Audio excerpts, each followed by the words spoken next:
Good afternoon. Welcome back for another arts and craft project with the City of Plantation Parks Recreation Department. Today we're going to make a walking rainbow. It's been raining out lately, so why not have a rainbow inside as well as seeing a rainbow outside? A few supplies you'll need is 2 cups of water, 1 paper towel, and of course our colors of the rainbow, the Roy G. Biv: red, orange, yellow, green, blue, indigo, and violet. So what you're going to start with is you're going to start making your rainbow colors.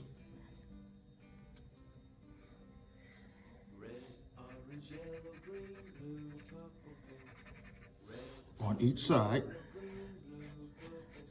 It's a rainbow, it's a rainbow, a beautiful rainbow in the sky. It's a rainbow. Now that you have your colors on your paper, it should end up looking like this. And now it's time to place the paper towel in the cups and watch the rainbow grow.